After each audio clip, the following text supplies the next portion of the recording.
Today, I'm going to explain a Hong Kong Chinese action film called Project Gutenberg. Spoilers ahead, watch out, and take care.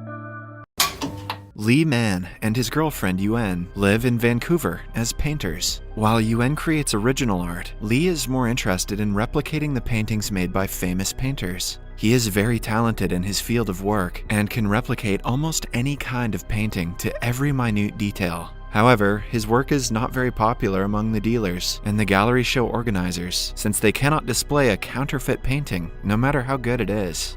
One evening, Lee returns home to hear Yuan's manager telling her that she should drop being Lee's co-artist if she wants to succeed. Yuan, in turn, asks the manager to drop her because she would never stop being Lee's partner. After a lot of struggle, the duo manages to land a spot in an art show. Their paintings are displayed for the guests to see. Many of them love Yuan's work, but are critical of Lee's paintings. One guest, named The Artist, goes as far as to call his painting fake. Yuan furiously throws her drink in his face and asks him to go away. Lee follows the man to apologize and finds out all this was a setup made by the artist so that they could meet in private. He says he recognizes Lee's talent for counterfeit art and praises his precision. They go to a bar and talk over a drink. The artist claims that he also loves precise replicas and has a job for Lee if he wants to change his life. After the encounter, Lee goes back to the art gallery and burns the painting that was insulted earlier. Satisfied with the decision, he calls the artist the next day and agrees to work for him. When asked what paintings he wants to be replicated, the artist shows him a $100 bill. It turns out he is planning to make bundles and bundles of fake money that is impossible to be recognized. Since they cannot just print the money, the artist is desperate to have someone like Lee on his team.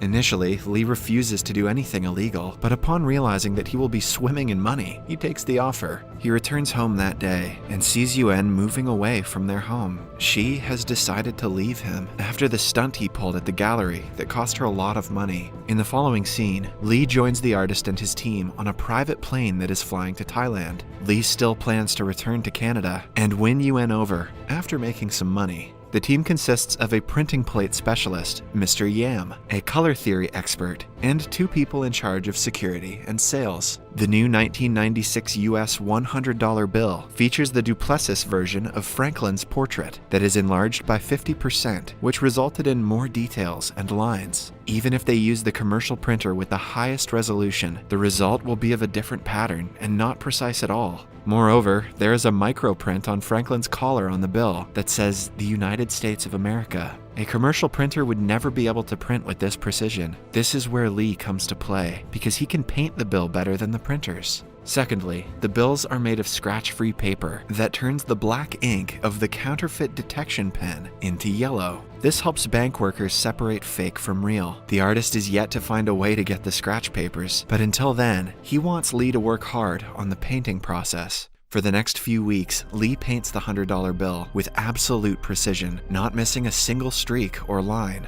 To embed the watermark and the security thread in the counterfeits is yet another difficulty. For this, they are going to use a Chinese painting method, where the real painting is sandwiched between two papers that are pressed to make the middle layer stand out. Next comes the printing process that is under Mr. Yam. He uses his expertise to make a printing plate that paints within 10,000th of a millimeter precision. On a test round, they see that there is no moire effect, which means they are successful. After that, the artist discovers a way to acquire scratch paper that is the main raw material for production. They travel to Eastern Europe to a phone book manufacturing company. It turns out they use scratch paper that is triple the width of a $100 bill to manufacture phone books. The width is perfect for the sandwiching process, so they buy a huge batch of it, disguised as a Chinese comic book company. After importing the paper to their hideout, it doesn't take them long before making the counterfeits that look identical to real bills. They sell it through an antique shop to wholesalers and are very careful about the people they do business with. After 6 months of working with the artist, Lee returns to Vancouver to return a key to Yuan.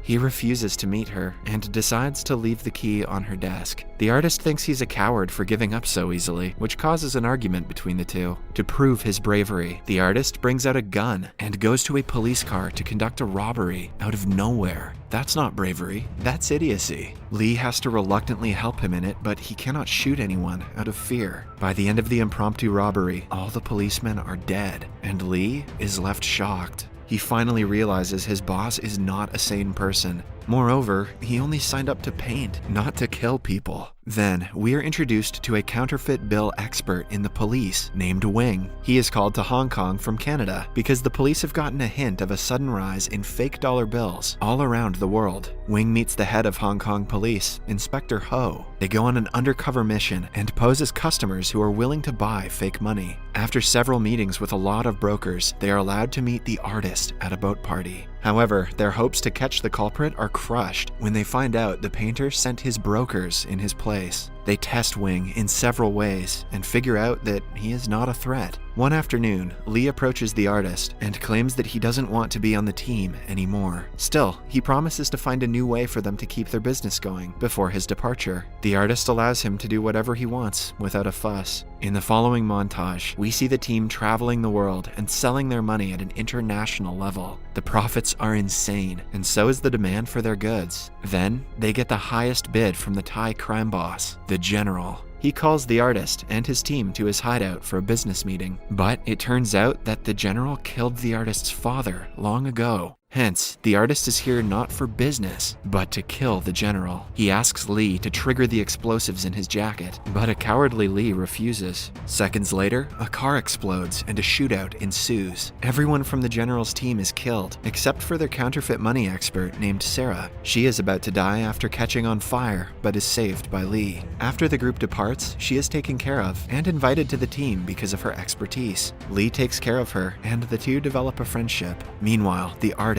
gives her a fake ID under the name Yuan after Lee's ex-girlfriend. The team takes a 1-year break from business after the incident. During this time, Lee and the artist go back to Vancouver to meet Yuan and win her over. By now, she has turned into a famous artist, selling hundreds of her paintings. However, things go downhill when they find out she is engaged to her manager. The artist wants Lee to fight for his love, but he has already given up. In the following scene, they are on a yacht on their way to a business meeting with the undercover policeman, Wing. The artist does his own research about the customer and finds out about his true identity. He also discovers the police were able to find them because the printing plane expert, Mr. Yam, broke the rules and bought a watch with counterfeit money. As they had decided, his family will now have to be killed for his mistake. Mr. Yam begs for his family's life, but the artist shoots him dead. Lee tries to retaliate but is knocked out. After that, the team meets Wing, who is unaware that they know his true identity. Once they are in a closed room, the artist asks Lee to kill Wing, but he refuses.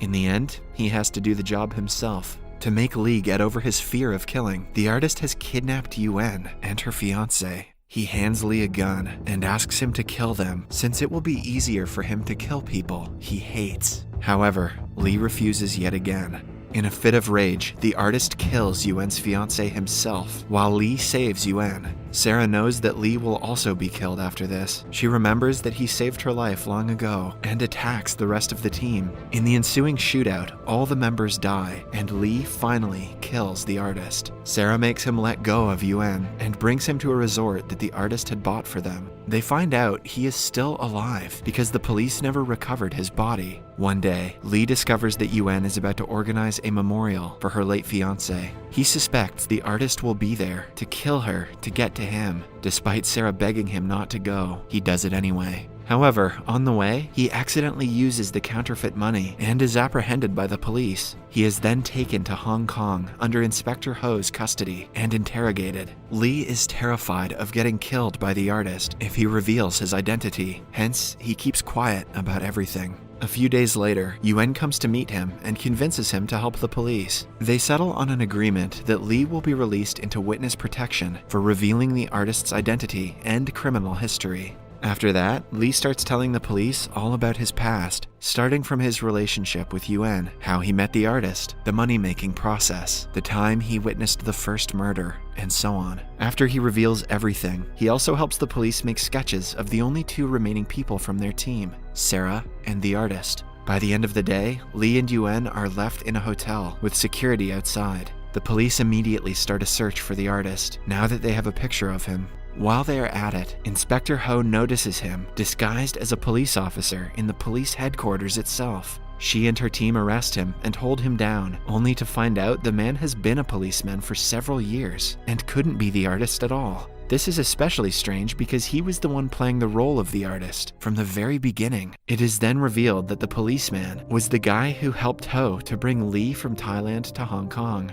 Lee had seen his face on the route and remembered it. A flashback shows us that Lee and the artist are the same person. Lee created the artist in his mind to escape the reality that he is a horrible person. Every time he was fearful of the crimes the artist was committing, Lee was the one committing them. He was also the one who killed Mr. Yam and his family for buying a watch. In the last shootout that killed most of his team, he was the one who killed Yuen's fiancée, and the shootout was caused due to a conflict among them. Yet another shocker comes when we realize the girl who came to bail Lee out is not Yuen, but Sarah. She was so obsessed with Lee that she got plastic surgery since her face was burnt. After the surgery, she looked identical to Yuen. She came to save her lover, and the two have already fled from the hotel room after killing the guards. In the following scene, we see the couple together in bed. Sarah is sad that she is always going to be a counterfeit Yuen and a second option for Lee. When asked if he sees her for herself, Lee doesn't try to hide that he is still in love with the real Yuen. The next day, they get on a boat and run away from Hong Kong. But on the way, Sarah reveals she has been driving in circles for hours, and they are still in Hong Kong's territory. She wants to kill him and herself and end this life of misery. They are soon surrounded by the police, but before they can catch them, the boat explodes, killing both of them in the process. In the last scene, Inspector Ho goes to the real Yuen to inform her that her fiancé's killer has died. On looking at a picture of Lee, she recognizes him as just a neighbor she had long ago.